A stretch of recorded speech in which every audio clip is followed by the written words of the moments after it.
Assalamualaikum warahmatullahi wabarakatuh. Ya, selamat datang ya pada di web kedua hari ini. Nah, sebelum kita mulai pelajaran hari ini ada beberapa materi yang akan saya jelaskan. Itu mulai dari aktivitas 7 sampai dengan aktivitas ke-11.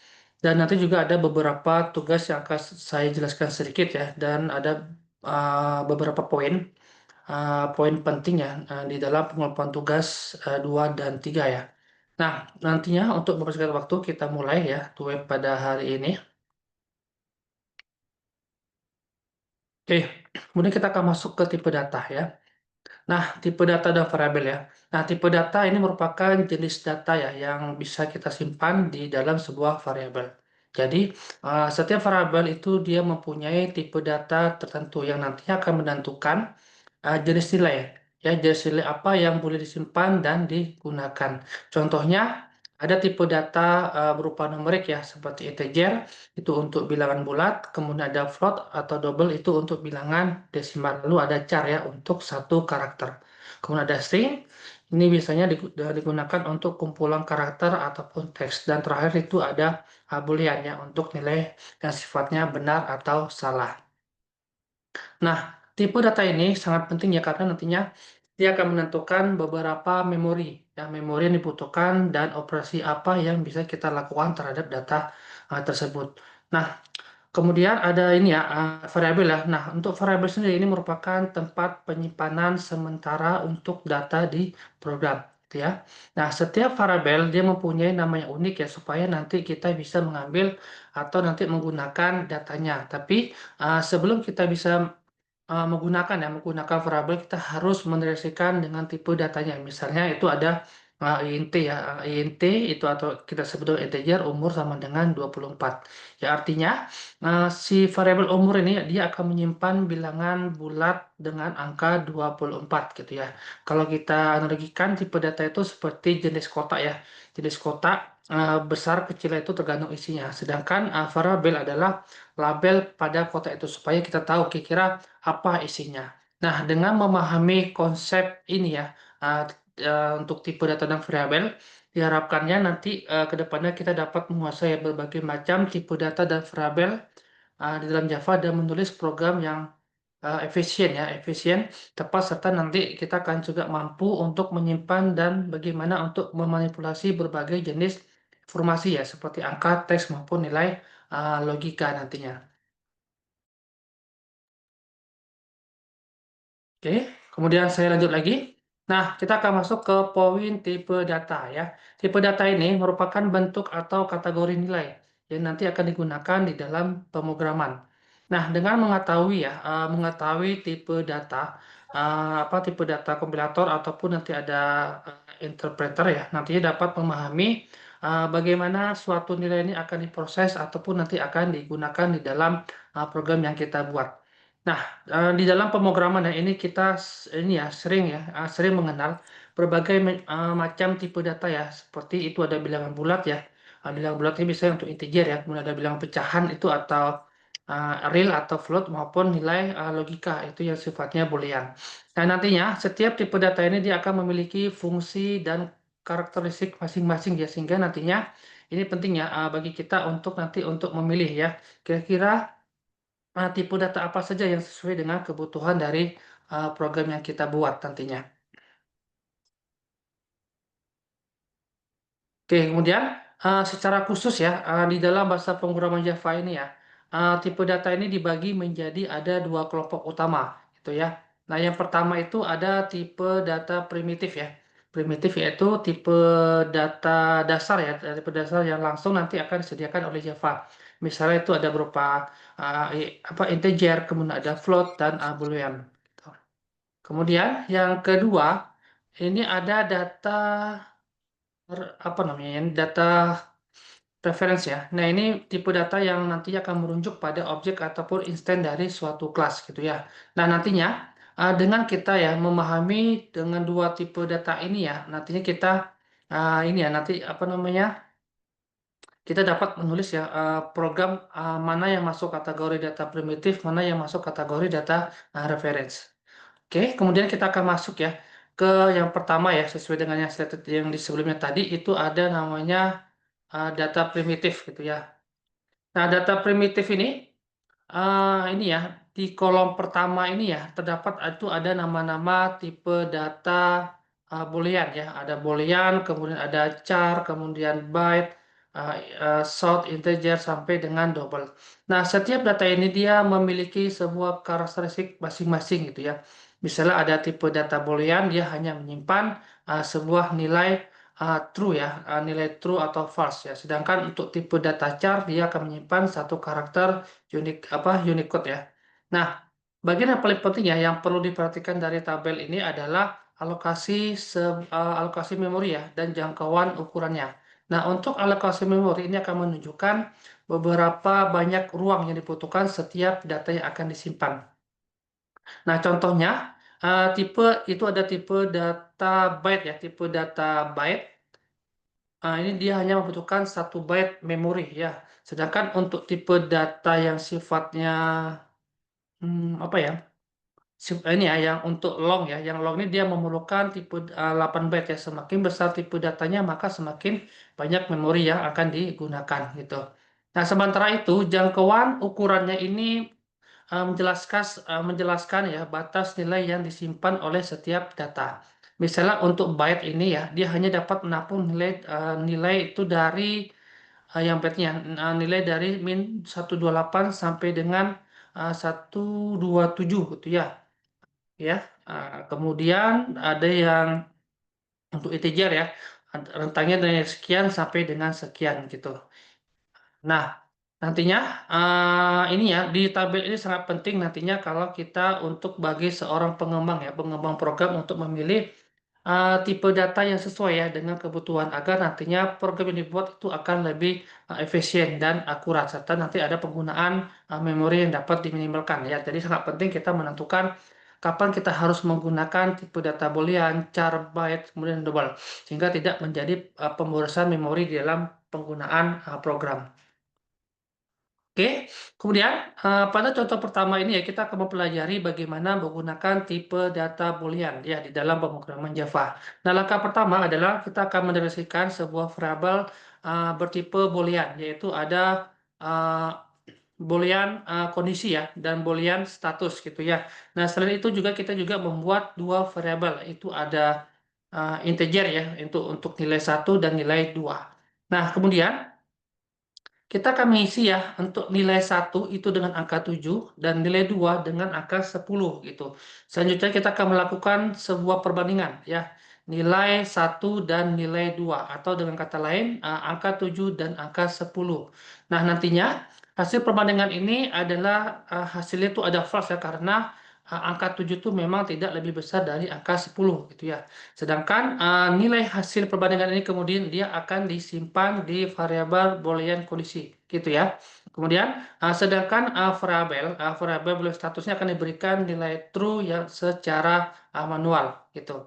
Nah, saat program dijalankan nanti hasil akan dicetak seperti ini ya. Nilai boolean kondisi 7 seperti ini ya akan menunjukkan false. Kemudian nilai boolean status menjadi true.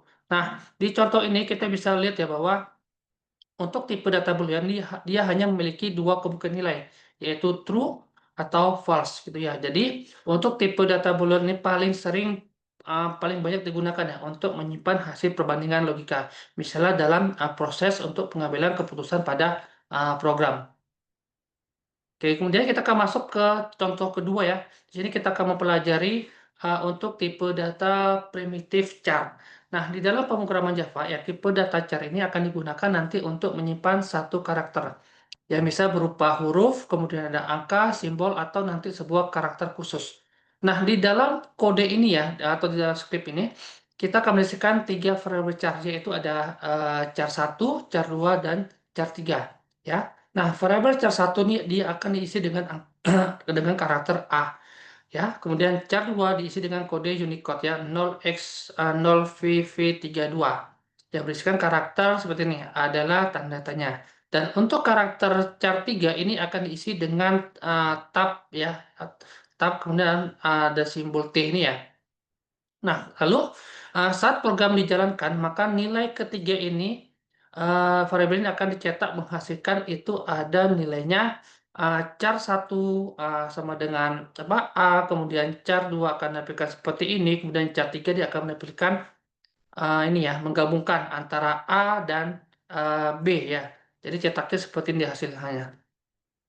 Oke, nah kemudian dari contoh ini ya kita dapat ini ya dapat melihat ya bahwa tipe data char ini dia tidak hanya bisa menyimpan karakter biasa, tapi juga dia bisa menyimpan karakter Unicode ya dan karakter khusus seperti nanti itu ada tabulasi yang nantinya akan mempengaruhi tampilan dari suatu program.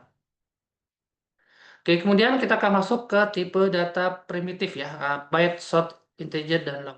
Nah, pada contoh ketiga ini kita akan mempelajari ya berbagai macam tipe data bilangan bulat ya yang tersedia di Java, ya, yang saya sebutkan tadi ya. Nah, tipe data ini digunakan nanti untuk menyimpan ya, menyimpan nilai numerik ya, tetapi nanti dia masing-masing ini memiliki sebuah rentang nilai dan kapasitas yang berbeda-beda gitu ya. Nah, di dalam contoh ini kita akan mencobakan ya atau mendeskripsikan beberapa variabel. Nah, yang pertama ini ada variabel tipe byte ya. Kemudian ini diisi dengan angka 50. Lalu ada tipe short, kita bikin angkanya seperti ini. Kemudian untuk tipe integer saya bikin seperti ini. Dan untuk tipe long bikin seperti ini gitu ya. Nah, lalu saat dia program akan dijalankan, semua nilai variabel tersebut akan dicetak di dalam sebuah layar ya dengan hasilnya itu ada ini seperti ini. PBT 50, kemudian ini untuk tipe shooter segini, kemudian integer tipe segini dan segini ya. Nah, jadinya perbedaan utama dari tipe data ini terletak pada kapasitas penyimpanan dan rentang nilainya. Jadi, untuk tipe tipe byte ya ini akan digunakan untuk angka yang sifatnya kecil.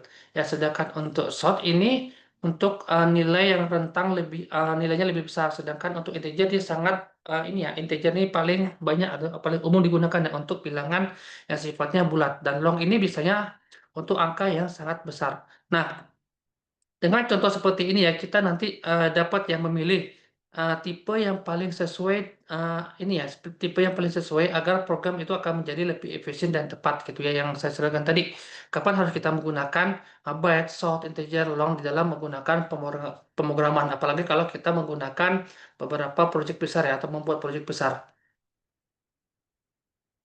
Oke, kemudian kita akan masuk ke tipe data primitive real.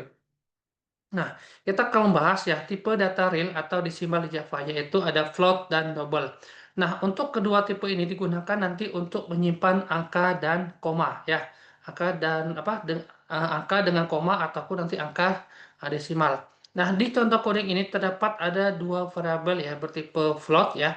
Float itu ada tipe float 1 yang diisi dengan angkanya ini, kemudian ada tipe float 2 dengan angkanya yang ini. Gitu ya. Kemudian selain itu juga ada dua variabel yang tipenya bertipe double yaitu ada tipe double 1 dengan angka yang segini, kemudian ada tipe double 2 dengan angkanya segini. Ya, ini. Nah, kemudian ketika nantinya program dijalankan, maka nilai-nilai variabel ya, nilai-nilai nilai tersebut dia akan dicetak ke dalam sebuah layar dengan hasilnya adalah seperti ini yang akan kita tampilkan gitu ya. Nah, jadinya outputnya dia akan menghasilkan seperti ini ya. Jadi 0,13, 0,2 dan lain sebagainya. Nah, jadi di dalam pembuatan program ya untuk penggunaan float maupun double ini sangat penting nantinya untuk operasi yang membutuhkan baik itu untuk angka desimal ya, misalnya dalam penghitungan berat, kemudian ada nilai rata-rata dan pengolahan data yang sifatnya ilmiah. Nah, kemudian yang perlu diperhatikan juga adalah untuk tipe data float ini dia memiliki presisi lebih rendah ya dibandingkan dengan tipe data double, sehingga nantinya untuk data yang membutuhkan keterlibatan tinggi sebaiknya kita menggunakan tipe data double, gitu ya. Kalau misalnya perhitungannya yang cukup tinggi kita bisa menggunakan double agar tidak terjadi salah untuk dalam proses perhitungannya. Oke, kemudian kita akan masuk ke berikutnya. Ini ada tipe data referensi. Nah, tipe data referensi ini merupakan tipe data yang digunakan ya nantinya untuk menyimpan referensi ataupun nanti alamat memori dari sebuah objek, yaitu ada instance dari suatu kelas ataupun nanti dan lain sebagainya. Nah, caranya ya, cara untuk mendeskripsikannya ini hampir mirip ya. hampir mirip dengan tipe data yang sebelumnya, itu tipe data primitif. Namun ada satu yang membedakannya, itu ya. Yang membedakannya itu adalah ketika kita menggunakan tipe data referensi, maka kita perlu untuk membuat sebuah instance dari kelas terlebih dahulu. Nah, tujuannya adalah agar objek tersebut dapat digunakan kembali gitu ya. Dengan kata lain, variabel bertipe referensi ini dia tidak akan menyimpan nilai secara langsung, tetapi dia akan menyimpan alamat yang mengarah ke objek di memori gitu ya. Kemudian ada beberapa contoh ya, beberapa contoh pada tipe ini. Yang pertama itu ada kelas ya. Ada kelas, kemudian ada array, dan kemudian ada interface. Jadi ada tiga uh, tipe data pada referensi. Nanti akan saya jelaskan satu persatu bagaimana bentuk dari kelas, kemudian bentuk dari array, kemudian bagaimana bentuk dari interface. Nah, kemudian kita akan masuk ke slide berikutnya. Ini ada contoh ya. Pada slide ini, ini membahas tipe data referensi di Java ya, menggunakan yang tadi ya, yang pertama, kita akan menggunakan referensi kelas. Nah, tipe data referensi ini merupakan tipe data nanti untuk merujuk ke objek ya, bukan langsung ke dalam sebuah nilai. Nah, dalam kode ini terdapat sebuah kelas yang bernama itu ada, nama kelasnya itu ada hitung kets ya. Nah, ini eh, dia memiliki ini ya, memiliki dua atribut, yaitu bertipe data integer, kemudian yaitu ada apa ya, bertipe integer, ada tipe data, ada data itu ada S dan T. Dia kemudian di dalam fungsi main ini, yang pertama kita akan mendedikasikan variabel bertipe kelas, yaitu ada hitung kets ya, kemudian ada hitung kecepatan ya. Kemudian kita akan membuat objek ini ya, membuat objek hitung kecepatan ya dari kelas si hitung kets ya, dengan perintah hitung kecepatan sama dengan new hitung kets gitu ya. Nah, setelah objek dibuat, kemudian kita akan mengisi ya, mengisi nilai atribut ya, nilai atribut itu ini ya, dengan mengambil nama objek yang diikuti dengan tanda titik ya, dan atributnya misalnya seperti ini ya. Di contohnya hitung kecamatan titik S ya, sama dengan 12 titik koma, dan hitung kecepatan titik T sama dengan 2. Nah, proses inilah yang disebut dengan akses anggota atau member ya dari objek si kelas. Nah, selanjutnya kita akan coba untuk melakukan perhitungan kecepatan dengan membagi nilai S dan nilai T dari objek yang kita buat tadi gitu ya, dan hasilnya akan disimpan di dalam variabel dengan tipe data float. Kemudian yang terakhir ya, dia akan menunjukkan nilai kecepatan yang akan dicetak ke dalam sebuah layar menggunakan perintah system.out.println ya. Nah, ini saat program dijalankan secara keseluruhan, dia akan mengampilkan sebuah output seperti ini ya. Jadi dia akan muncul kecepatan sama dengan 6.0. Kenapa 6.0? Karena kita bikin tipenya dalam bentuk float gitu ya. Kalau kita bikin dalam bentuk integer, maka dia tidak ada angka 0 belakangnya. Jadi angka 6 gitu ya. Jadi karena kita bikin float, dia akan bilangannya berkoma. Nah, seperti ini ya, ada kelas, kemudian diisi variable, dan sebagainya. Oke ya. Nah, kita akan masuk ke ini ya, ada variabel ya. Nah, variabel ini merupakan suatu lokasi ya, atau tempat di mana sebuah memori komputer yang digunakan ya untuk menyimpan data ataupun itu informasi yang dibutuhkan oleh si program. Nah, data yang disimpan di dalam variabel ini dapat diproses, kemudian diubah ataupun nanti digunakan kembali selama program berjalan. Nah, di dalam pemrograman Java, variabel ini akan dibagi menjadi tiga jenis utama ya. Yang pertama itu ada lokal. Nah, ini yang merupakan variabel yang akan dideskripsikan di dalam sebuah metode, kemudian konstruktor, ataupun nanti dalam suatu blok tertentu. Ya, misalnya variabel jenis ini dia hanya dapat digunakan di area tempat variabel tersebut akan diperkenalkan atau dideklarasikan. Lalu yang kedua ada instant. Nah, ini variabel yang nantinya memiliki ini ya, yang dimiliki oleh setiap objek ya, atau instant dari sebuah kelas, yang artinya nantinya setiap objek dia akan memiliki salinan nilai variabel instant yang terpisah satu sama lain. Lalu yang ketiga ini ada variabel statik. Nah, ini variabel ini ya memiliki ini ya yang dimiliki ya, yang dimiliki bersama oleh seluruh objek di dalam satu kelas. Nah, variabel ini nantinya akan dibuat hanya satu kali di dalam memori ya, dan dapat diakses langsung melalui nama kelas tanpa kita harus membuat objeknya terlebih dahulu, gitu ya. Oke, kita akan masuk ke pertama dari poin yang tadi ya. Nah, di sini di variabel lokal ya, di contoh yang pertama ya, kita akan membahas variabel lokal ya dalam pemrograman Java. Nah, variabel lokal ini variabel yang akan direlasikan di dalam sebuah metode konstruktor ya atau blok, sehingga nantinya dapat digunakan di dalam lingkup tempat variabel tersebut akan dibuat. Nah, di dalam metode tambah kecepatan terdapat itu ada variabel lokal.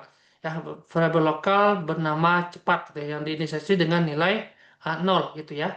Selanjutnya, nilai pada variabel cepat ditambah dengan angka 40 tuh ya, sehingga hasil akhirnya akan menjadi 40. Nah, nilai ini kemudian akan dicetak ke dalam sebuah layar menggunakan perintah ini ya, ada perintah system out println, kemudian penambahan kecepatan plus cepat dia akan diambil dari nilai yang ini gitu ya. Nah, pada fungsi main ya, pada fungsi main ini ya, kita akan membuat sebuah objek dari kelas kecepatan ya, lalu memanggil metode tambah kecepatan melalui objek tersebut. Ketika program dijalankan, maka output yang dihasilkan adalah seperti ini, penambahan kecepatan titik 240. Nah, ini merupakan contoh ya. Contoh bagaimana kita memahami variabel lokal hanya dapat diakses di dalam sebuah metode ataupun blok ya, tempat variabel tersebut didefinisikan. Nah, setelah metode selesai dieksekusi, maka variabel lokal tersebut tidak lagi tersedia dan tidak dapat digunakan kembali. Nah, itu dia, itu kekurangan dari variabel si lokal ya. Oke, kemudian kita masuk ke yang variabel instead. Nah, ini variabel ini ya yang dideskripsikan di dalam sebuah kelas, namun dia berada di luar ini ya, di luar dari apa ya, di luar dari metode ya, di luar dari metode apapun. Nah, oleh karena itu, setiap objek yang dibuat dari kelas tersebut akan memiliki salinan nilai variabel instan yang terpisah satu sama lain, gitu ya. Nah, pada kode ini ya, variabel ya dengan cepat akan diresikan di dalam kelas kecepatan gitu ya. Tetapi dia akan berada di luar suatu metode, sehingga nantinya dia akan menjadi sebuah variabel instan. Dan di sini nilai awal variabel ini adalah sama dengan 0. Ada 0, kemudian di dalam metode ini akan menambahkan kecepatan ya. Kecepatan nilai cepat akan ditambah dengan 40. Kemudian dia akan menghasilkan apa ya? Dihasilkan kemudian dicetak ke dalam sebuah layar. Lalu di sini ya ada di public stack void ini kita akan membuat sebuah objek baru ya dari kelas kecepatan dan memanggil metode tambah kecepatan melalui objek yang kita buat tadi gitu ya. Ketika program dijalankan maka output yang muncul adalah hampir sama kayak tadi ya, hampir sama kayak tadi, penambahan kecepatan titik 240 gitu. Nah, di contoh ini ya, kita dapat memahami juga ya bagaimana variabel instan akan tetap ada ya selama objek tersebut masih ada. Tadi variabel ini juga dapat diakses ya oleh berbagai metode di dalam kelas yang sama. Nah, yang ini untuk yang metode ini ya dia berbeda dengan variabel lokal yang tadi ya, yang saya jelaskan tadi yang hanya bisa digunakan sekali saja. Tapi kalau yang ini dia tidak ya, jadi bisa digunakan berkali-kali gitu.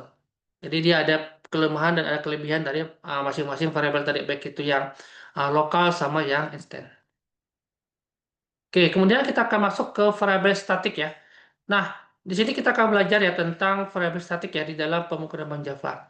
Nah, variabel statik ini adalah variabel yang nilainya hanya ada satu untuk seluruh kelas, ya bukan untuk setiap objek yang dibuat dari kelas tersebut gitu.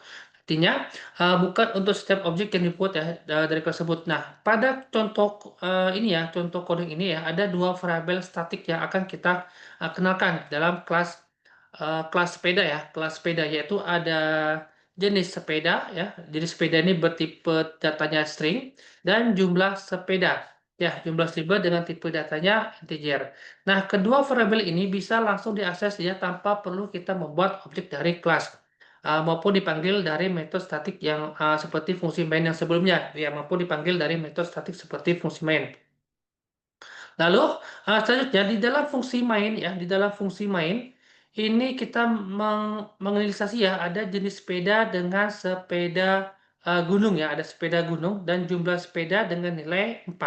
Nah, ketika program dijalankan, hasilnya akan mencetak jenis sepeda dan jumlah sepeda ke dalam sebuah layar seperti ini. Ya, jenis sepedanya ada sepeda gunung, kemudian jumlahnya ada 4 gitu ya.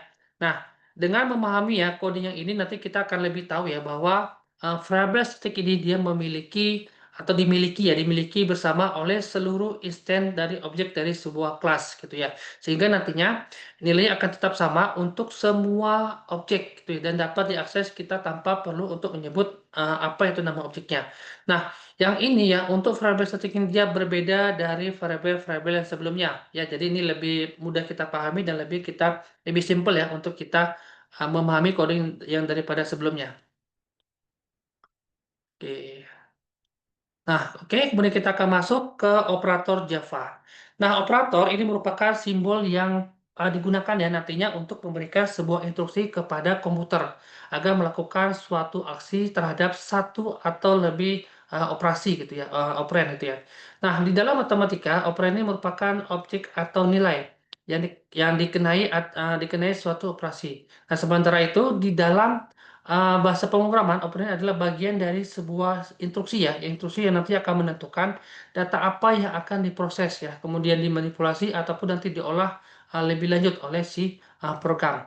Nah, di sini kita akan memahami ya bagaimana operator dan operator ya, memahami berbagai macam operator ya. Nantinya kita juga dapat mengetahui bagaimana suatu perhitungan, kemudian manipulasi dan proses logika dilakukan di dalam suatu program.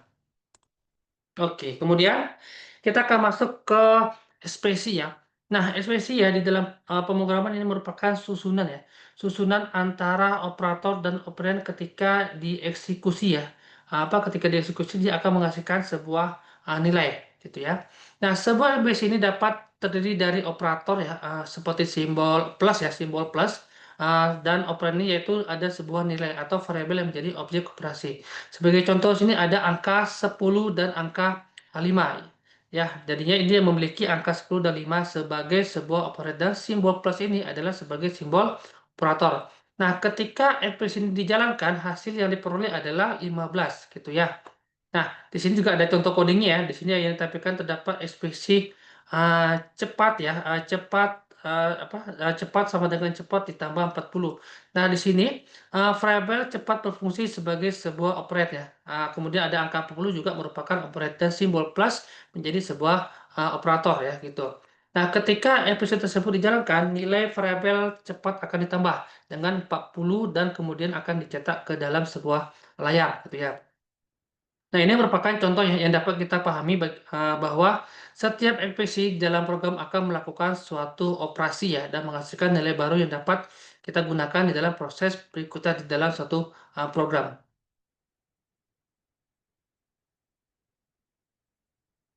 Oke, kemudian kita akan masuk ke operator matematika. Dan ini merupakan simbol yang digunakan ya untuk melakukan berbagai macam operasi matematika ya, matematika dasar pada tipe data primitif di dalam pemrograman Java.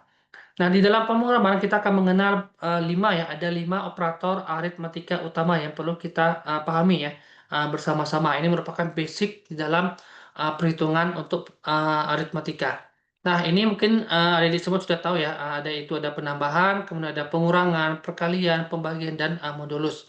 Nah, contohnya seperti ini. Kalau penambahan, contohnya seperti ini. Pengurangan A, B sama hasilnya dengan 5, kemudian perkalian A dikali B hasil 50, kemudian pembagian A dibagi B hasilnya 2, modulus adalah A, modulus B hasilnya adalah 0. Ini merupakan uh, basic yang harus kita pahami ya, simbol-simbol aritmatika sederhana. Karena nantinya dia ini tidak jauh dari ini ya, selama kita membuat untuk program di tugas akhir ya, ini juga ada nantinya untuk simbol-simbol program seperti ini. Oke, kita akan masuk ke pertama ya. Di sini kita akan masuk ke operator matematika. Nah, di sini di bagian awal kode ya, di bagian awal kode ada beberapa variabel bertipe integer ya, bertipe integer. Misalnya ini A10, kemudian B5, C0, D15, E12 dan F sama dengan 7. Nah, kemudian terdapat pula ya tipe data yang sifatnya string. Sini ada X ya, X ini di sini bikin algoritma, kemudian Y saya bikin sini dan Z di sini dibikin dengan pemrograman. Nah, kemudian program ini dia akan mengeksekusi beberapa operasi aritmetika. Ya, operasi penjumlahan itu ada A tambah B ya, menghasilkan nilai sama dengan nantinya itu ada 15 gitu ya, dan lain sebagainya gitu ya, sampai dengan ini A kurang B 5 sampai dengan A yang ini ya. Nah, sampai dengan nol gitu ya. Nah, eh ini saya lewatkan saja dulu ya. Juga hampir sama kayak yang tadi. Oke, kemudian kita akan masuk ke operator Unary ya. Nah, ini merupakan operator yang hanya membutuhkan satu operator ya, untuk melakukan manipulasi terhadap nilai ataupun nanti suatu variabel di dalam pemrograman Java gitu ya. Nah, operator ini sering kali yang digunakan dari dalam proses perulangan. Ya, proses pengulangan, kemudian pengambilan keputusan maupun logika sederhana pada struktur if. Nah, beberapa contoh ini ada tanda plus, kemudian uh, eh, tanda plus ini digunakan untuk nilai variabel bernilai positif ya, ini untuk negatif, lalu ini untuk bernilai tambah satu, kemudian ini untuk kurang satu, dan ini untuk kebalikan nilai boolean. Artinya misal variabel awal itu setelah itu akan dimulasi dengan operator menjadi sebuah flash. Nah, ini simbol-simbol yang ini akan digunakan juga ya di dalam kita akan mendesain suatu program nantinya. Nah, kita akan ada contoh ya penggunaan dari yang tadi ya di yang tadi sini. Nah, di sini em, ini ya ada kita akan coba di sini ya di coding ini dia untuk menambahkan ada menambah, mengurangi ataupun nanti membalikkan suatu nilai ya, nilai boolean. Nah, di dalam kode ini ya ada variabel ya, ada variabel A ini dengan nilai min 10. Kemudian nilai B integer sama dengan 5. Dan variabel kondisi itu bersifat true gitu ya. Nah, program kemudian akan menerapkan beberapa operator ya. Di sini ada integer hasil A sama dengan A++. Kemudian integer hasil B sama dengan plus plus B. Lalu ada boolean hasil kondisi sama dengan seperti ini. Ya. Kemudian eh, ketika program dijalankan ya dan seluruhnya akan dan seluruh hasil akan dicetak ke sebuah layar ya. Nantinya kita juga dapat melihat ya bahwa kita akan melihat yang dikeluarkan itu ada min 10 ya untuk hasilnya A, kemudian ada nilai 6 ini untuk hasil B, lalu ada nilai fast untuk hasil kondisi boolean. Nah, di sini ya contoh ini menunjukkan bagaimana ini ya menunjukkan perbedaan antara pre-increment dan post-increment ya, serta penggunaan operator unary pada tipe boolean di Java. Ini merupakan contoh paling dasar ya dalam penggunaan rumus yang tadi ya untuk operator unary. Oke, ini nilai awal, kemudian unary-nya, kemudian ini outputnya. Oke, kemudian kita akan masuk ke operator penugasan ya. Oke, sebentar.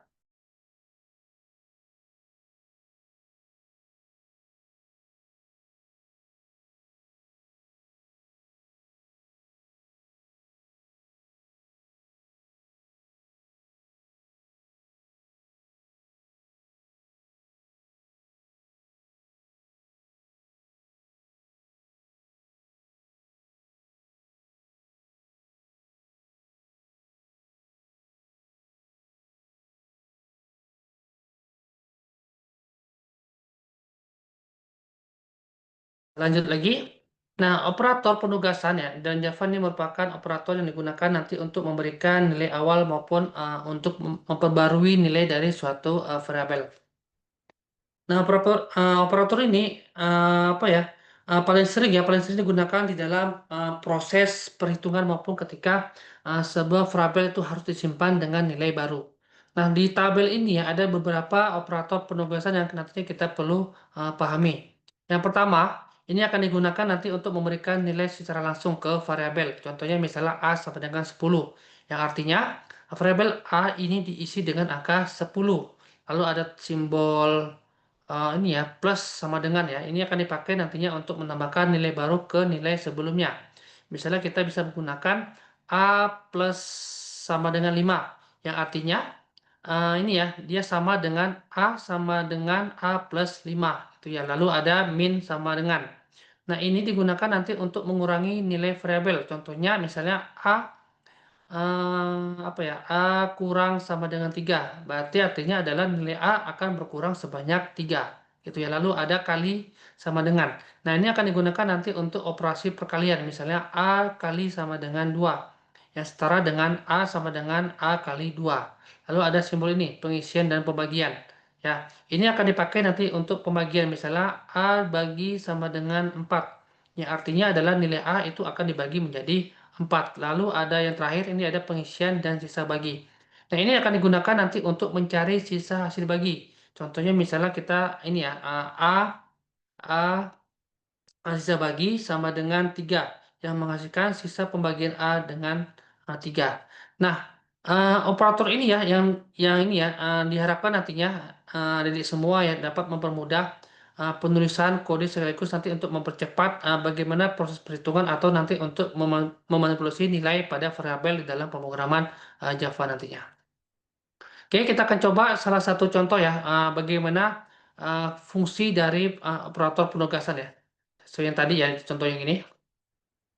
Nah, di contoh ini kita akan melihat ya bagaimana sebuah operator penugasan ini akan ditugaskan atau digunakan ya untuk memperbarui nilai variabel, baik itu yang bertipe integer, kemudian ataupun nanti untuk tipe data floating ya, floating point.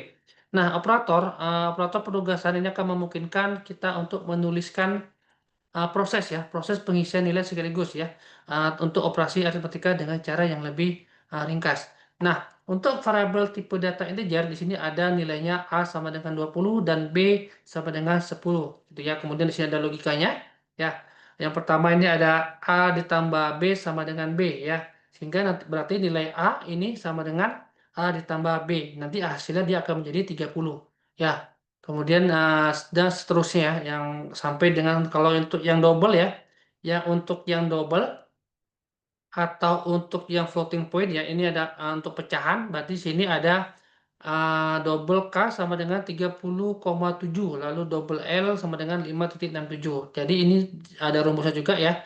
Berarti K ditambah sama dengan L. Ini artinya adalah ini ya. K sama dengan K ditambah L. Nanti hasilnya adalah 36,36 dan 36,37 ya sampai dengan yang terakhir ini. Itu ya. Nah, seluruh hasil operasi ini ya kemudian akan ditampilkan melalui sebuah output ya. Ini kan ada perintah sistem output ini. Dia akan menampilkan ke dalam sebuah layar ya. Ini sini ada 1, 2, 3, 4, 1, 2, 3, 4, 5. Oke, 1, 2, 3, 4, 5 betul ya.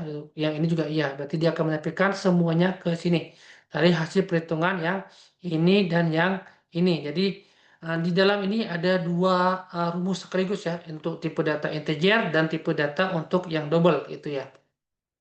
Oke, ya ini penugasan untuk yang integer, kemudian ini penugasan untuk yang variabel real ya atau untuk pecahan. Ini kemudian outputnya seperti ini.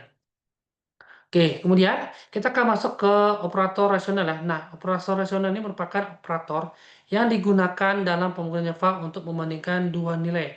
Apakah dia lebih besar ataupun nanti lebih kecil, sama ataupun nanti tidak sama. Jadi, hasil dari perbandingan ini selalu berupa nilai boolean, yaitu true atau false. Ya, sesuai dengan kondisi yang akan diuji gitu. Nah, di sini ada beberapa operator ya, operator yang paling umum digunakan. Ya, yang pertama ini ada lebih besar, kemudian ada lebih kecil, kemudian sama dengan, lalu tidak sama dengan, kemudian lebih besar lebih lebih besar sama dengan dan lebih kecil sama dengan. Nah, eh, operator rasional ini ya sangat nanti membantu kita di eh, dalam sebuah struktur kontrol seperti itu ada perulangan atau looping ya dan pengembalian keputusan. Bisa itu if else yang gitu. Nah, nantinya dengan operator ini nanti kita akan ini ya nanti akan apa ya program itu dapat melakukan sebuah validasi data ya. Kemudian ada pengecekan kondisi ataupun melakukan filtering ya berdasarkan syarat tertentu. Nah, dengan memahami beberapa fungsi ini, nantinya kita akan membuat logika yang menggunakan perulangan looping atau keputusan ya, seperti if dan else gitu ya. Jadi sangat menentukan sekali. Ya, kita harus paham betul menggunakan simbol-simbol ini. Nah, di sini ada contoh ya. Di sini program Java yang tapi ini akan memperlihatkan bagaimana cara penggunaan operator relasional ya untuk membandingkan dua nilai variabel. Nah, pada contoh sini ya terdapat ada variabel A dengan tipe datanya itu integer ya. Tipe datanya integer A sama dengan 10 dan B bernilai 20. Nah, program ini dia akan mencetak hasil perbandingan antara A dan B menggunakan beberapa operator operasional yang ini ya yang saya jelaskan tadi ya. Jadi seperti ini dia. Jadi hasilnya dia akan memunculkan ini ya. Hasilnya A yang pertama ya, A sama dengan ini ya. dia akan menghasilkan itu hasilnya ini ya, hasilnya false ya karena 10 itu tidak sama dengan 20. Oke, sebentar ya.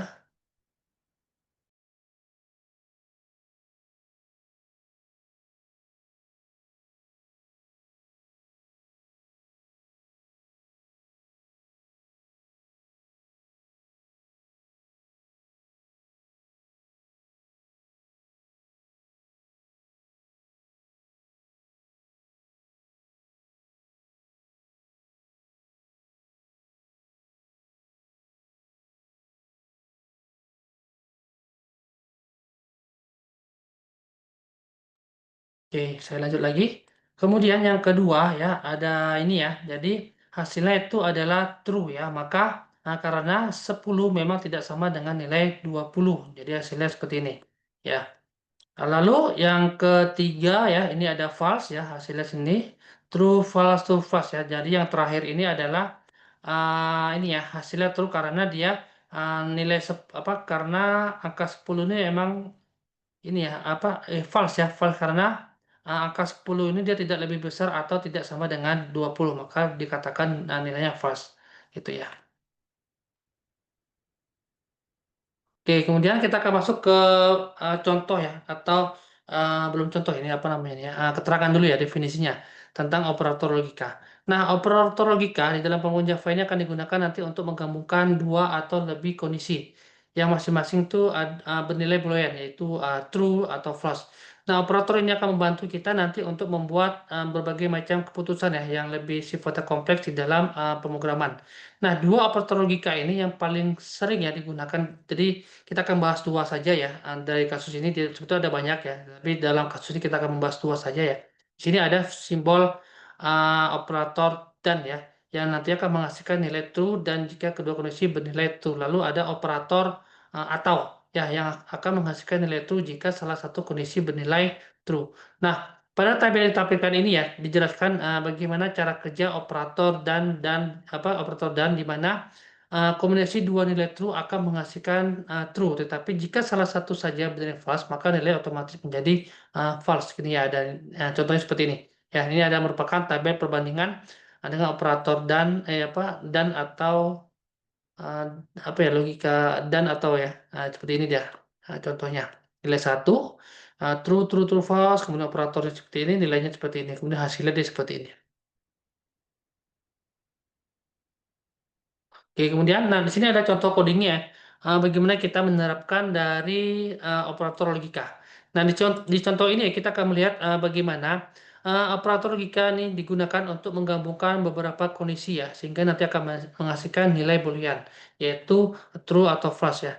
Nah, di dalam kode ini terdapat tiga variabel utama, yaitu A dengan 10, kemudian B dengan 20, C dengan 15. Selanjutnya, beberapa variabel bertipe boolean ini akan didefinisikan ya nantinya untuk menampung hasil evaluasi ya, evaluasi kondisi yang sifatnya logis. Yang pertama ya ini ya, yang pertama ini dia akan digunakan nanti untuk menggunakan operator dan ya, karena operatornya akan mensyaratkan kedua kondisi itu harus bernilai true, maka hasil ekspresi tersebut adalah false ya. Nah, seperti ini ya hasilnya seperti ini dia. Oke ya, dia akan menampilkan. Nah, kemudian yang kedua ini dia akan menggunakan operator dan juga ya.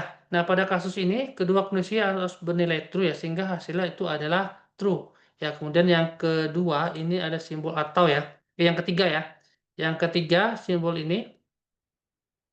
Nah, ini ya menggunakan operatornya ya, karena nanti salah satu kondisi ini harus bernilai true, maka keseluruhan dari ekspresi ini adalah nilainya true. Sama pula yang untuk yang ini. Ya, seperti itu dia. Nah, nantinya setelah dijalankan hasilnya akan seperti ini ya. Hasil evaluasi setiap ekspresi beliau akan ditampilkan secara berurutan, yaitu ada false, true, true, dan false gitu, false gitu ya. Nah, pada kode ini kita nanti bisa lihat juga ya secara langsung ya bagaimana operator logika ini bakal bekerja dan bagaimana kombinasi kondisi dapat mempengaruhi hasil dari evaluasi dalam pemrograman Java. Ini operator logika apa seperti ini. Nah, ini ada operator ternary ya. Nah, ini merupakan operator yang digunakan nanti untuk menuliskan struktur if else dalam bentuk yang lebih simpel ya atau lebih mudah ya. Uh, apa lebih simpel dari if yang sebelumnya gitu ya. Nah, operator ini akan menggunakan tanda tanya ya, tanda tanya untuk memisahkan kondisi dengan hasil ya ketika kondisi itu bernilai true serta ada tanda titik dua ya untuk memisahkan hasil ketika kondisi itu bernilai dia false. Nah, di sini ada ilustrasi ya, ilustrasi jika kita menggunakan bentuk if ya, if yang biasa ya. Nah, kode ini akan terlihat seperti yang ini ya. Namun pada kode yang sama dapat kita lebih sederhanakan lagi menggunakan operator ternary ya. Jadi cukup banyak perbedaan ya. Yang ini cukup panjang kodenya, yang ini bisa kita persingkat gitu ya. Lebih simpel lagi ya dalam penggunaannya. Jadi bebas. Apakah kalau kita udah terbiasa menggunakan simbol ini ya tidak apa-apa seperti itu. Tapi kalau kita untuk mempersingkat agar tidak terlalu banyak coding di dalam program, kita sebaiknya menggunakan yang lebih praktis agar tidak memberatkan program yang kita buat nantinya. Oke, di sini ada contohnya ya. Di gambar ini ditampilkan sebuah contoh program sederhana yang ini ya mendemokan ya atau penggunaan operator ternary di dalam bahasa Java. Nah, operator ternary ini berfungsi nantinya untuk menulis kondisi dan percabangan secara lebih ringkas menggunakan simbol yang saya sebutkan tadi ya, ada tanda tanya dan titik dua. Nah, di coding ini ya terdapat ada ekspresi yang memiliki arti jika nilai A sama dengan apa? Jika nilai A nilai A itu kurang dari 10 maka variabel B ini akan terisi adalah seperti ini, gitu ya. Namun, jika kondisinya tersebut tidak terpenuhi, maka variabel B akan diisinya dengan seperti ini, gitu ya. Jadi, ada dua kondisi ya, ada yang seperti ini dan seperti ini, gitu ya. Nah, di sini dari contoh yang ditampilkan ini ya nilai A itu ada nilai integer A itu ada 10 ya sehingga kondisinya seperti ini ya. Nah, kalau oleh karena itu hasil yang dicetak ke dalam sebuah layar itu adalah seperti ini ya sesuai dengan output yang pada di seperti ini. Nah, di sini juga memperlihatkan ya bagaimana operator ternary ini dapat digunakan nanti untuk menulis perjabangan yang sifatnya sederhana ya secara jauh lebih singkat daripada menggunakan struktur if ya. Jadi cukup simpel ya daripada yang kode yang sebelumnya. Jadi ketika kita cukup menggunakan perintah seperti ini saja. Ini baru basic ya, baru basic. Kita belum masuk ke kasus yang lebih kompleks ya, seperti ada sisi punya keputusan ya, yang menggunakan berbagai macam kondisi if ya. Oke, kemudian kita akan masuk ke perulangan dan kondisi if gitu ya. Oke, sebentar.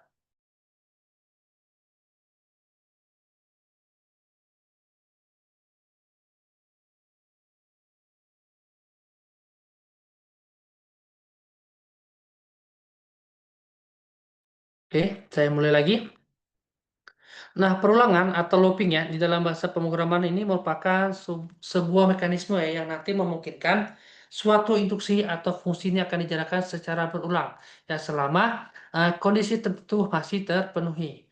Nah, dengan memanfaatkan perulangan nanti kita juga dapat ya mengefisiensikan penulisan coding, kemudian menghindari pengulangan instruksi secara manual serta mengotomatisasi proses yang membutuhkan eksekusi berulang. Nah, mekanisme ini sangat penting ya di dalam pengembangan program karena dia akan membantu uh, bagaimana untuk menyederhanakan logika dan meningkatkan efektivitas selama proses data yang akan diolah nantinya. Oke, sebentar.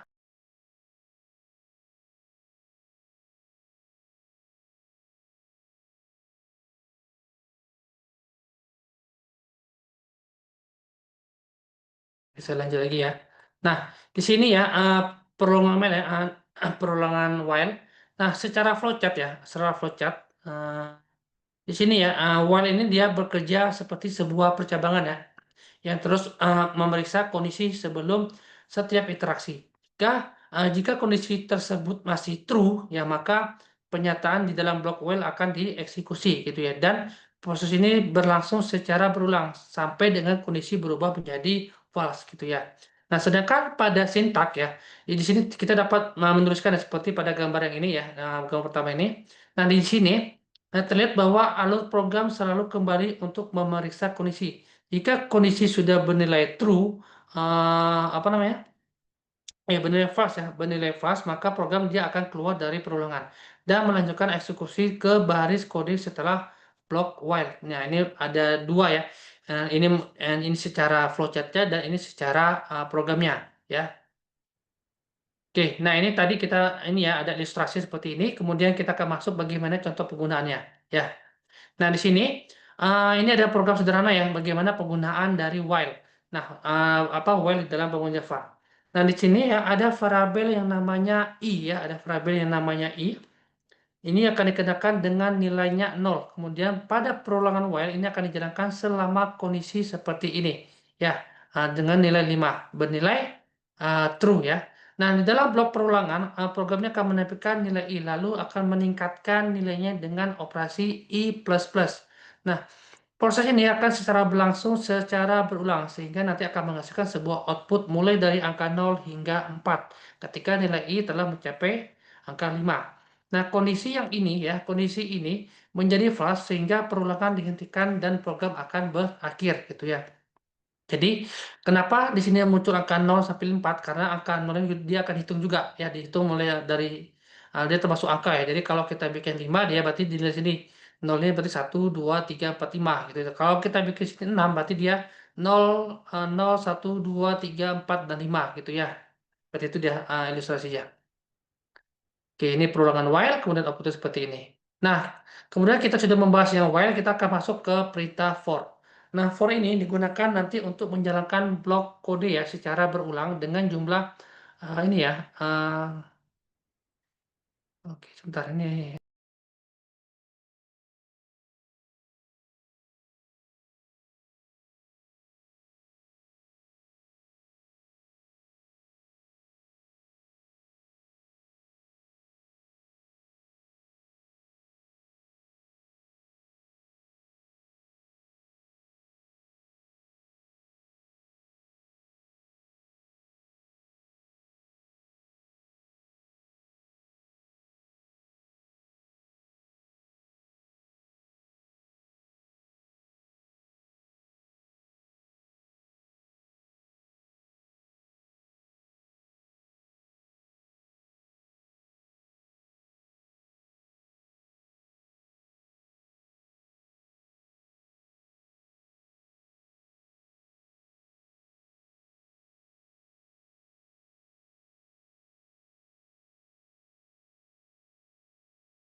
Saya lanjut lagi ya.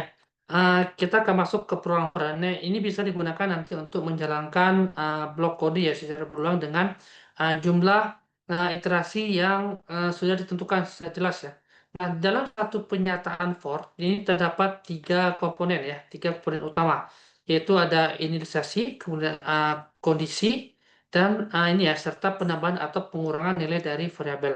Nah, pada contoh ini ya nantinya simulasinya. Nah, nantinya misalnya kita bisa menggunakan integer i adalah kondisi yang dicek pada setiap interaksi. Seperti i kurang dari 5. Dan statement 3 ini merupakan perubahan nilai. Ya, perubahan nilai uh, perubahan nilai variabel di akhir iterasi. Misalnya i plus plus ya untuk melakukan sebuah increment. Nah, dengan struktur ini nantinya ya, dengan struktur yang lebih ringkas ini kita nanti dapat membuat proses pengulangan yang sifatnya itu teratur dan efisien tanpa kita harus menulis menulis banyak baris coding ya. Jadi kita cukup satu baris saja seperti itu. Oke, kemudian yang kedua ya, yang kedua Oke, sebentar ya.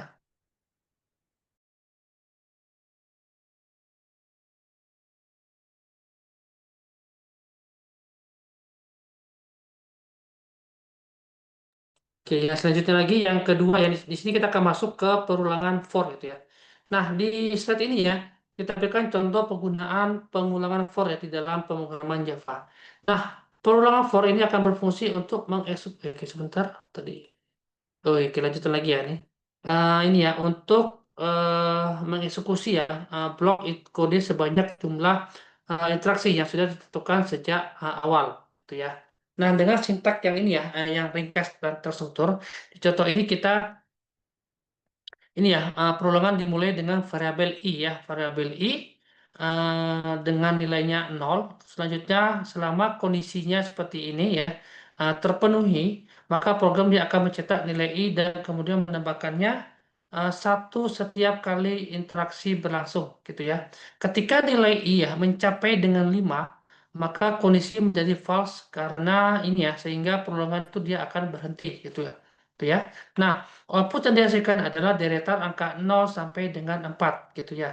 Jadi hampir sama sama yang tadi ya, cuman yang tadi dia perintahnya cukup banyak ke bawah, sedangkan ini dia sintaknya cukup seperti ini saja ya. Jadi bebas mau menggunakan perintah yang ini boleh atau menggunakan yang ini juga boleh. Jadi ada berbagai macam kondisi yang kita bisa gunakan dalam untuk menentukan bilangan perulangan ya. Oke, kemudian kita akan masuk ke perulangan duel ya. Nah, perulangan duel dalam Java ini digunakan nanti untuk mengeksekusi blok kode minimal itu satu kali ya sebelum melakukan pengecekan kondisi. Nah, mekanismenya ini mirip dengan perintah while ya. Hampir dengan perintah while mana ya tadi ya? Perintah yang ini ya, hampir mirip sampai yang ini. Cuman yang di sini ada berbeda ya. Perbedaan yang paling penting itu ini ya ada perintah do while-nya gitu ya. Nah, blok kode ini akan dijalankan terlebih dahulu. Kemudian kondisi akan diperiksa setelahnya. Jika kondisi bernilai true, maka blok kode itu akan diulang kembali. Gitu ya. Jika false, maka perulangan akan dihentikan. Nah, secara sintak strukturnya seperti ini ya. Ada do, kemudian ada kode blok untuk eksekusi, kemudian tutup kurung dan while dengan kondisinya seperti apa gitu ya. Oke, kita akan lihat bagaimana contoh penggunaan untuk do while ya. Di sini uh, ini ya, di sini ya memiliki karakteristik ya blok kode ya yang akan dijalankan terlebih dahulu ini minimal satu kali ya. Kemudian kondisi baru akan diperiksa pada setiap akhir dari iterasi. Nah, pada contoh ini ya ada variabel i ini akan diinisiasi dengan nilai 0 ya di dalam blok do ya. Kemudian program mencetak nilai i kemudian menambah nilai i itu sebanyak satu setiap kali akan apa ya satu kali iterasi secara berlangsung gitu ya.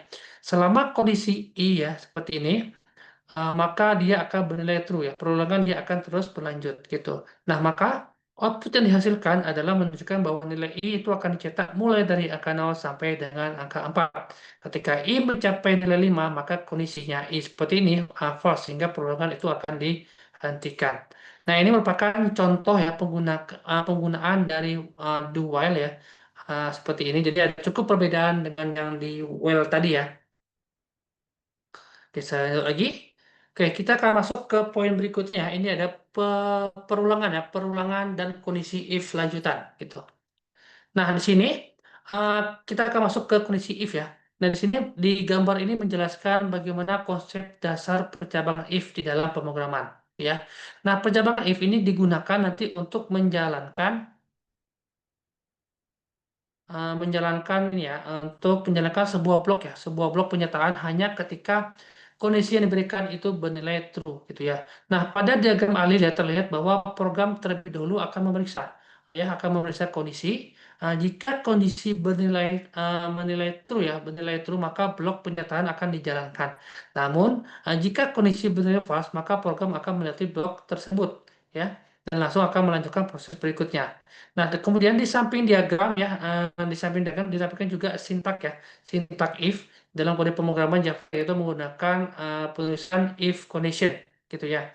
Nah, melalui gambaran ini nantinya kita harapkan semuanya ada di semua dapat memahami ya, bagaimana struktur if itu berfungsi sebagai dasar untuk pengambilan keputusan dalam program untuk memungkinkan instruksi tertentu ya dijalankan hanya ketika syarat tertentu dipenuhi gitu ya. Oke, kemudian ini ada contoh programnya ya.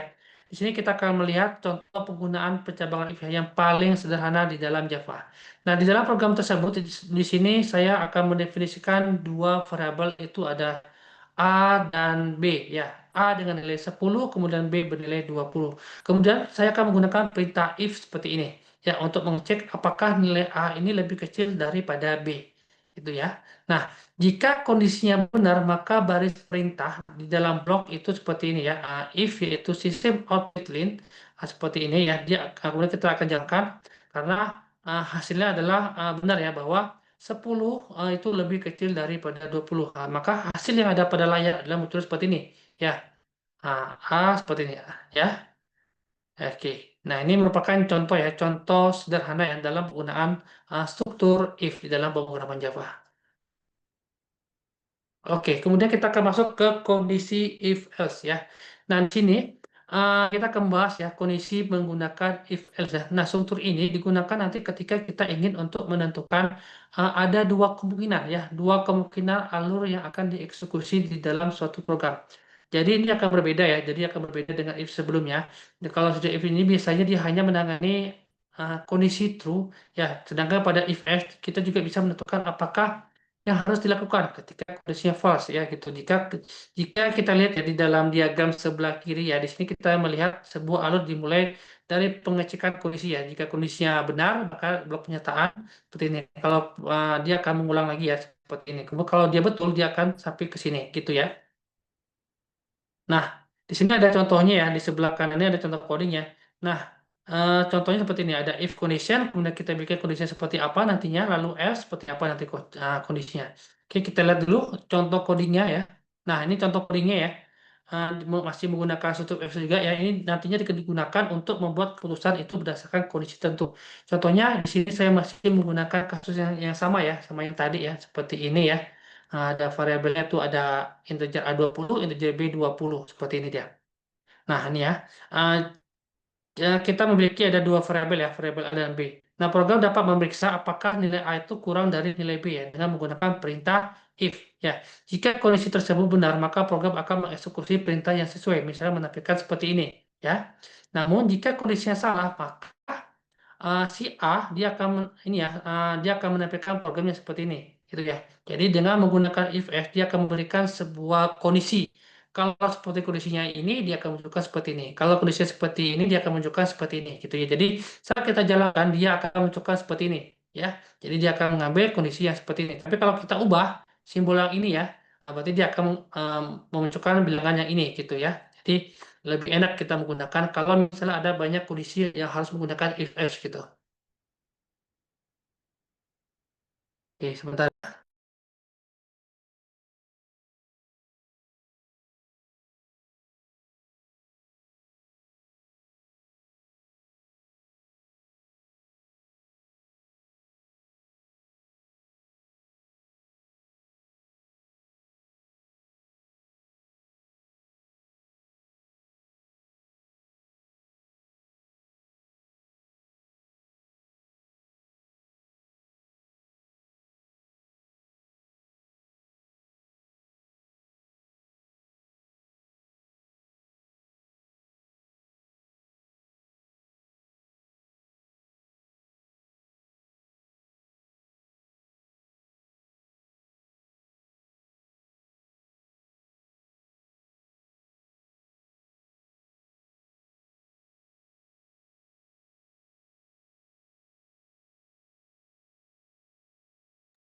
Oke, saya mulai lagi ya. Nah, kita akan masuk ke kondisi if else ya. Nah, di dalam Java kita sering ya menghadapi situasi di mana keputusan itu tidak cukup hanya dengan satu kondisi saja ya. Disinilah struktur if ya, if else if ini digunakan untuk memeriksa beberapa kondisi secara berurutan. Nah, di ini ya program di sini program ini akan memulai ya dengan memeriksa kondisi pertama gitu ya. Jika benar maka perintah pada blok pertama akan dijalankan. Jika salah maka program dia akan melanjut ke yang kondisi kedua itu ya, dan seterusnya. Itu maka sampai kondisi terakhir. Jika semua kondisi apa ya setelah diuji maka blok pada bagian S-nya akan dijalankan. Nah, cara kerja ini ya digambarkan dengan bagaimana ya struktur dari sebuah program ya. Kemudian kita lihat dalam kondisi flowchart ya, di mana setiap penjabangan ini akan menunjukkan evaluasi satu kondisi ya dan eksekusi blok ya, pernyataan yang sesuai dengan pola yang ini nanti kita bisa ya memilih memilih aksi yang berbeda sesuai dengan logika dengan kebutuhan program yang secara sistematis gitu ya. Jadi di sini ada kondisi, kalau butuh dia ke sini, kalau salah dia ke sini lagi, kita cek lagi ke sini sini cek lagi sampai dengan udah sampai proses selesai gitu ya. Oke, nah, ini ada contohnya ya. Di sini kita menggunakan struktur struktur if else if ya, untuk mengecek rentang nilai waktu yang dimasukkan. Nah, program sini ya, ini memiliki variabel waktu ya. Misalnya di sini saya bikin dengan waktunya sama dengan 22. Jika waktunya kurang dari 10, ya, program akan menampilkan pagi gitu ya. Maka dia akan menampilkan siang. Lalu terakhir, tapi jika ini jika kedua kondisi sebelumnya tidak terpenuhi, maka program akan menyalakan blok S dan menampilkan pesan malam gitu ya. Nah, pada kasus ini, karena nilainya kita masukkan adalah 22, maka outputnya adalah malam, gitu ya. Dengan struktur ini nantinya ya, diharapkan nantinya kita bisa memahami ya bagaimana sebuah keputusan bercabang ini bisa dibuat secara bertingkat ya, menggunakan if, else, if, else gitu ya. Jadi saya bikin sini 22, maka dia termasuk kategorinya malam, gitu ya. Oke, saya lanjut lagi. Ini ya, oke. Nah, oke, tadi kita sudah ini ya membahas tentang if else dan lain sebagainya. Kita akan masuk ke perintah switch case ya. Nah, switch case ini merupakan struktur kontrol yang digunakan ketika kita ingin memilih dan mengeksekusi satu blok kode ya dari beberapa pilihan, gitu ya. Nah, berdasarkan nilai ekspresi ya tertentu ya pada diagram ya. Ekspresi yang diuji ini akan dicek terhadap beberapa nilai ya. Baik itu untuk case nilai satu, kemudian case nilai 2 dan seterusnya. Jika ada case yang nilai sama dengan ekspresi, maka blok penyataan yang sesuai itu dijalankan. Jika tidak ada nilai case yang cocok, maka blok default akan dieksekusi gitu. Nah, sintak programnya akan menunjukkan ya penulisan switch ini ya disertai beberapa case dan satu default dengan switch case ya. Jadinya programnya akan menjadi lebih terstruktur dan mudah dibaca ya untuk menangani berbagai macam kemungkinan nilai itu ada yang nilai secara bersamaan gitu. Oke, nah di sini ini ya ada ini ya di contoh ini ya kita menggunakan masih struktur switch ya untuk menentukan tindakan berdasarkan nilai variabel angka. Nah nilai angka di sini adalah satu ya struktur switch ini akan memeriksa nilai angka kemudian mencari case yang cocok.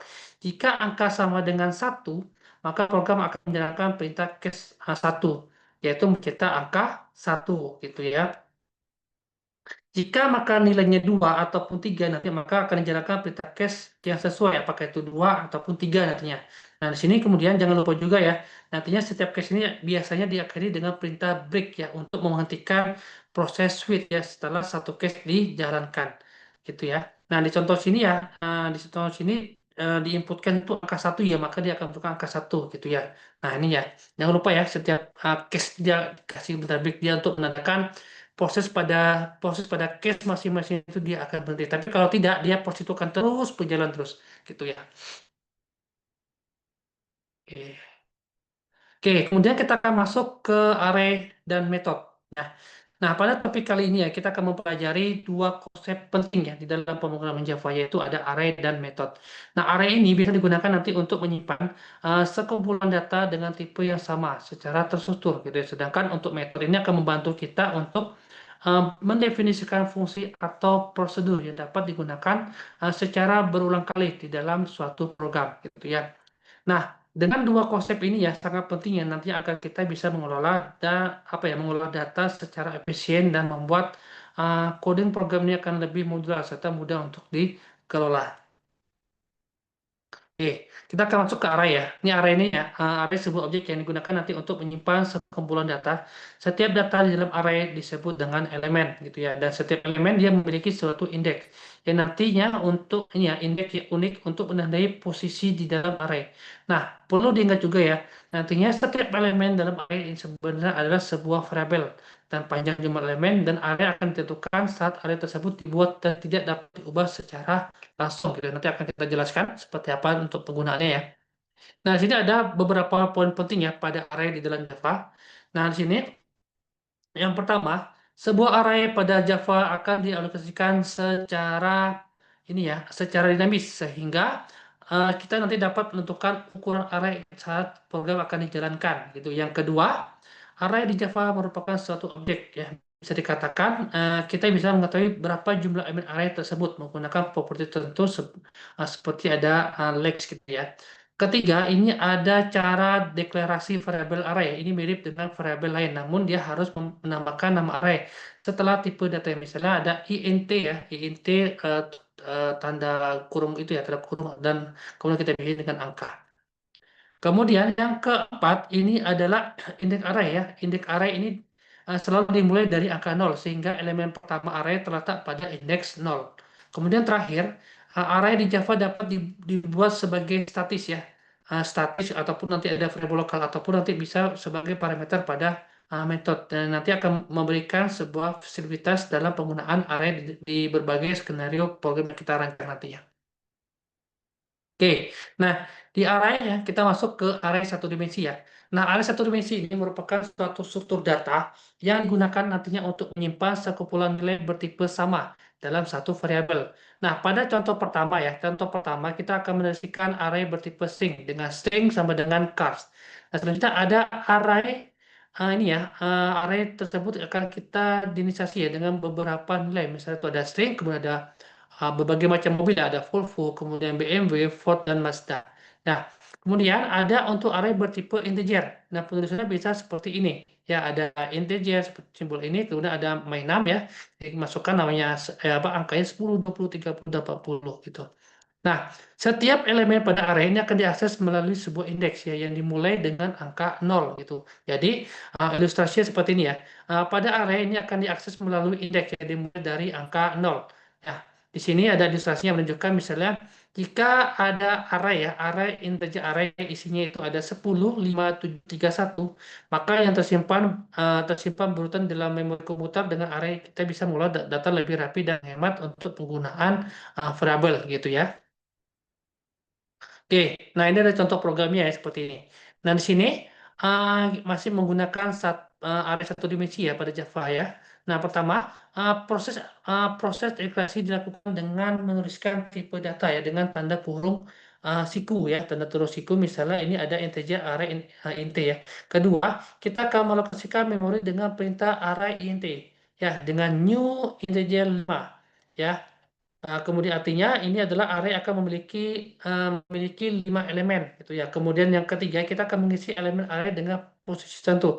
Misalnya pada indeks 0 ya kita isi dengan 5 dengan arraynya 5 ya, dengan arraynya 5 dan pada indeks 1 kita bikin dengan nilai 7 dengan array yang indeksnya 7 gitu ya.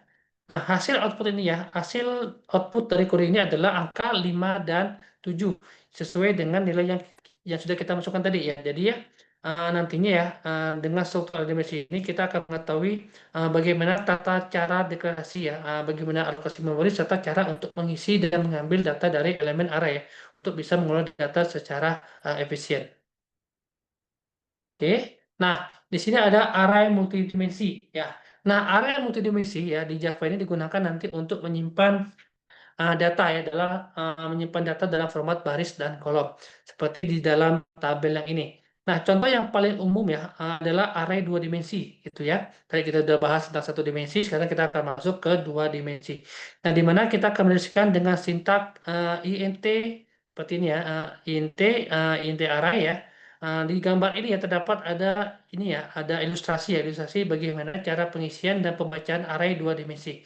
Misalnya ada data yang diletakkan pada baris pertama dan kolom ketiga sehingga nanti dapat diakses melalui indeks 0 dan 2 gitu ya.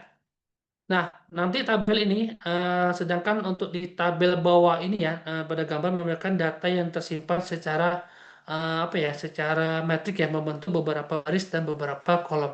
Nah, pendekatan ini sangat bermanfaat untuk kasus yang membutuhkan sebuah representasi data yang sifatnya kompleks ya, seperti ada data nilai siswa, kemudian ada matrik dalam matrik perhitungan matematika ataupun nanti data data grid ya.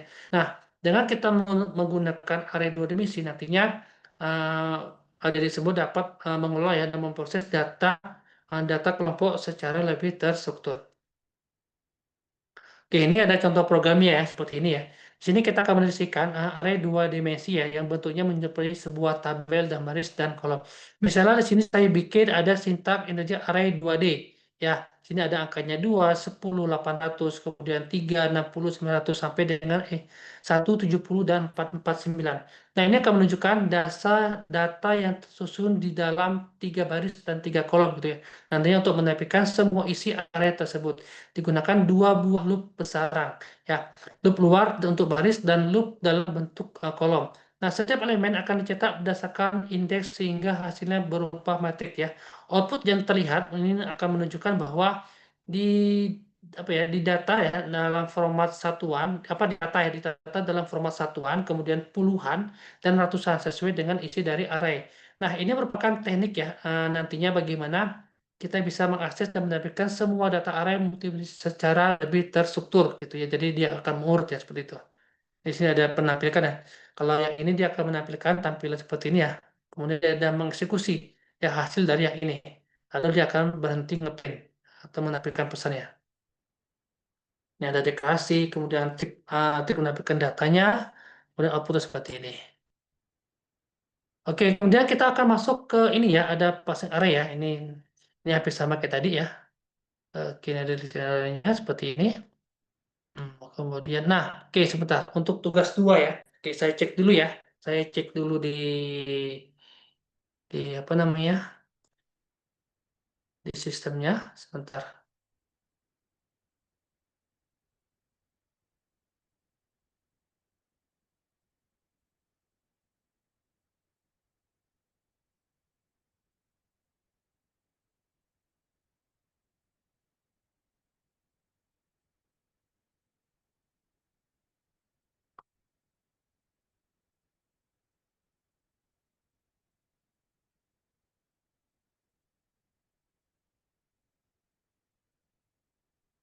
Oke, ini ada eh,